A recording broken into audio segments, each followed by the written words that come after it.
meals. We're to the timing now. When to move? Well, after meals.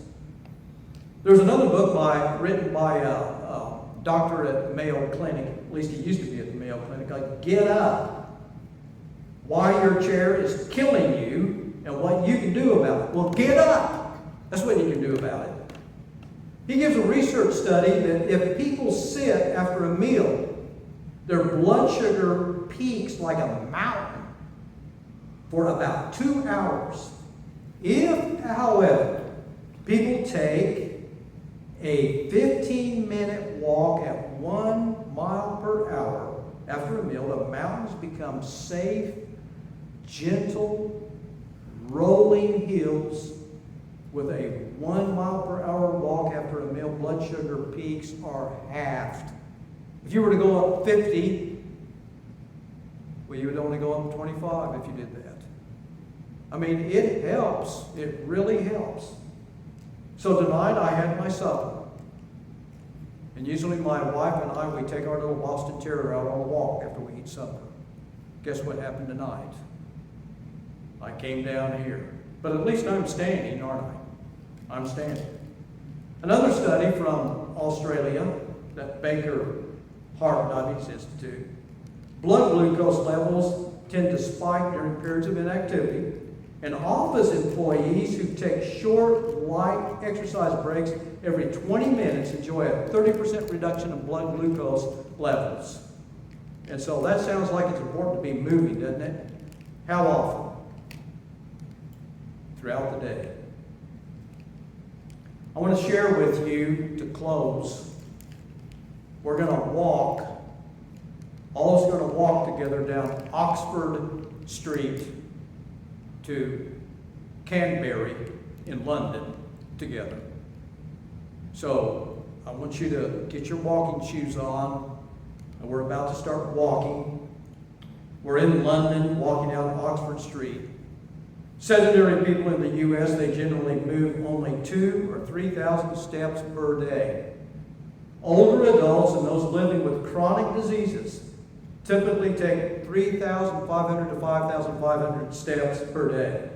In one study, healthy older adults who were 69 years old and older took about 6,600 steps per day, with almost 3,000 steps coming from structured, planned movement, or about 1.5 miles per day.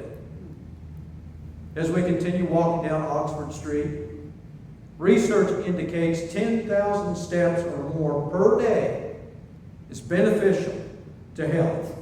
One research study with hypertensive patients walking 10,000 steps per day resulted in lowering their blood pressure, increasing exercise capacity, and reducing the sympathetic nerve activity. That's the fight and flight syndrome that we have from stress, in other words.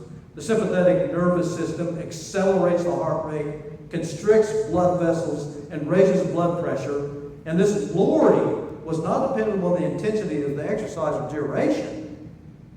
It's just a matter of doing it. Another 10,000 step study of overweight women for 4 weeks improved blood glucose control and blood pressure even with no changes in body mass. Didn't lose any weight. Body fat percentage or waist circumference. But it improved blood glucose and blood pressure.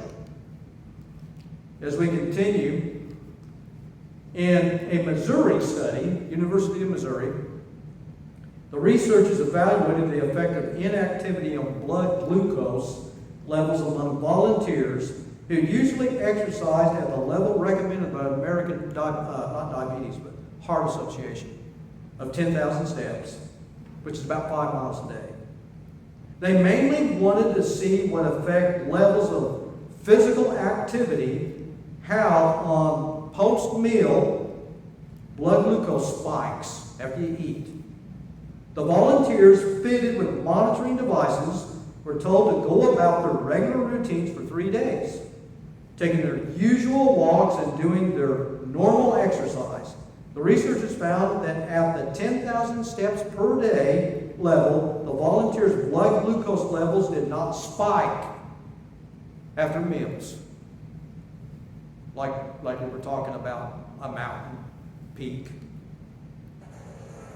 Next, the researchers, they asked I guess we got people talking now as we walk down the street.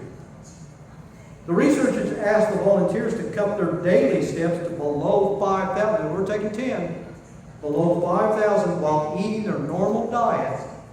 The volunteers also rode rather than walked wherever possible or whenever possible.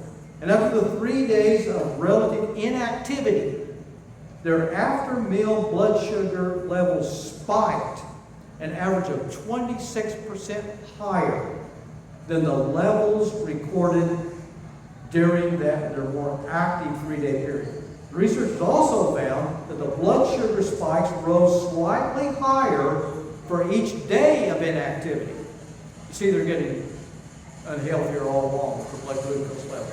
Once the volunteers resumed the 10,000 steps a day routine, their blood sugar levels quickly dropped back to normal for them before the experiment. Boy, someone got kind of noisy down the street here, didn't they? So anyway, we've gone over these things about movement and exercise, being motivated to do it, and how lifestyle gets in the way.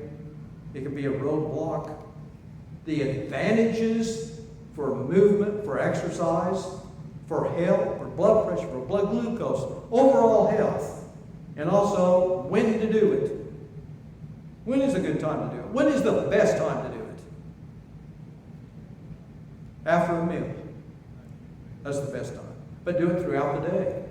Throughout the day. Remember the study about every 30 minutes, get up for a little while, move around. And now the next thing we need to do is develop our strength. So next month, we're going to be looking at this. We're going to look at the muscle, the body's glucose tank. We're going to look at how it makes insulin more effective. We're already